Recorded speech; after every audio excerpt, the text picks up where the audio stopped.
Hi hello friends, welcome to my channel.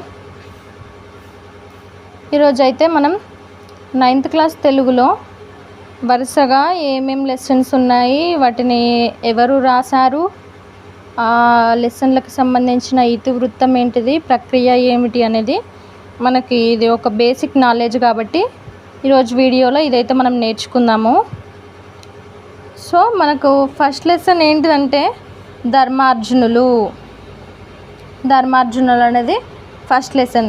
ఈ first lesson యొక్క రచయిత ఎవరు అంటే చేమకూర వెంకట కవి. ఎవరు? చేమకూర వెంకట కవి. ఈ ఫస్ట్ లెసన్ యొక్క ఇతివృత్తం ఏమిటి?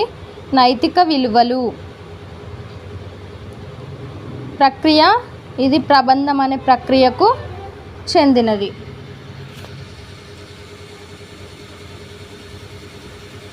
నెక్స్ట్ లెసన్ సెకండ్ లెసన్ ఏంటిదంటే నేను ఎరిగిన బూర్గుల. దీనిని డాక్టర్ పివి నరసింహారావు రచించారు. ఈ పాఠం యొక్క ఇతివృత్తం ఏంటిది? స్ఫూర్తి.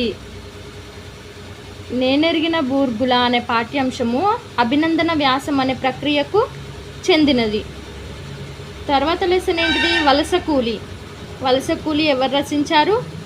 డాక్టర్ ముకురాల రామారెడ్డి. ఈ పాఠ్యాంశం యొక్క ఇతివృత్తం ఏమిటి? సామాజిక స్పృహ.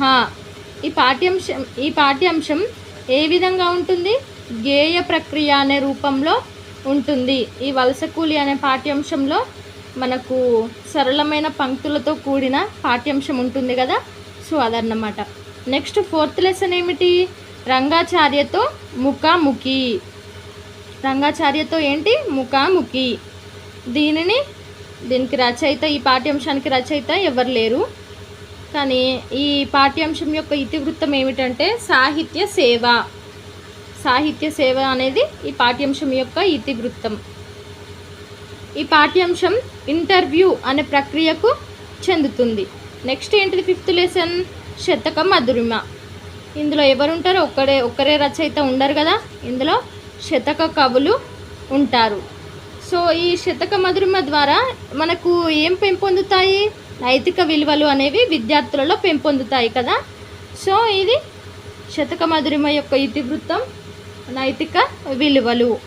ఈ పాఠ్యాంశం ఏ ప్రక్రియకు సంబంధించింది? శతకం అనే ప్రక్రియకు సంబంధించింది. నెక్స్ట్ ఏంటిది? దీక్షకు సిద్ధం కాండి. దీనికి కూడా రచయిత ఎవ్వరు లేరు. ఇతివృత్తం వస్తే దేశభక్తి ఏ ప్రక్రియకు సంబంధించింది? కరపత్రం అనే ప్రక్రియకు సంబంధించింది. నెక్స్ట్ ఏంటిది? 7th లెసన్ చెలిమి. దీని యొక్క ఇతివృత్తం ఏమిటి? మానవ సంబంధాలు. మానవ సంబంధాలు అనేది ఇతివృత్తం. ఈ చెలిమి అనే పాఠ్యాంశం అచ్చ తెలుగు కావ్యం అనే ప్రక్రియకు చెందుతుంది. ఈ చెలిమి పాఠ్యాంశం యొక్క రచయిత ఎవరు మరి? పొన్నిగంటి తెలగన. నెక్స్ట్ ఏంటిది? 8th లెసన్ ఉద్యమ స్ఫూర్తి. ఉద్యమ స్ఫూర్తి ఏంటిది? దీన్ని రచయిత్రి ఎవరు? సంగెం లక్ష్మీబాయి. ఇతివృత్తం ఏమిటి? ప్రేరణ, దేశభక్తి అనేవి ఇతివృత్తం. మరి ఇది ఏ ప్రక్రియకు చెందింది? ఆత్మకథ అనే ప్రక్రియకు చెందింది. నెక్స్ట్ ఏంటిది? కోరస్. కోరస్ అనే పాఠ్యభాగం యొక్క రచయిత ఎవరు? లక్ష్మీ నారాయణ. దీని యొక్క ఇతివృత్తం ఏమిటి? సామాజిక స్పృహ. ఇది ఏ ప్రక్రియలో ఉంటుంది మరి? వచన కవిత అనే ప్రక్రియలో ఉంటుంది. నెక్స్ట్ లెసన్ ఏంటిది? వాగ్భూషణం. వాగ్భూషణం యొక్క రచయిత ఎవరు? డాక్టర్ ఇరివెంటి కృష్ణమూర్తి గారు. ఇది ఏ ఇతివృత్తానికి సంబంధించిందంటే భాషా అభిరుచి అనే ఇతివృత్తానికి సంబంధించింది. ఇది వ్యాస ప్రక్రియలో ఉంటుంది. నెక్స్ట్ 11th లెసన్ ఏంటిది? వాయసం. ఈ వాయసం లెసన్ యొక్క రచయిత ఎవరు? మామిండ్ల రామగౌడు.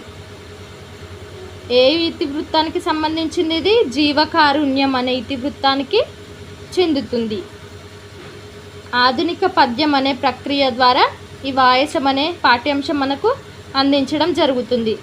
ఇక చివరి లెసన్ ఏంటిది? తీయని పలకరింపు. తీయని పలకరింపు అంటే దీని యొక్క ఇతివృత్తం ఏమిటి? మనకి పాఠ్యాంశం పేరులోనే తెలుస్తుంది కదా, మానవ సంబంధాలు. ఇది మరి ఏ ప్రక్రియ రూపంలో ఉంటుంది? కథానిక అనే ప్రక్రియ రూపంలో ఉంటుంది. దీని యొక్క రచయిత ఎవరు? Illindula Saraswathi Devi. Illindula Saraswathi Devi. Thank you friends. Thank you for watching this video. Okay, bye.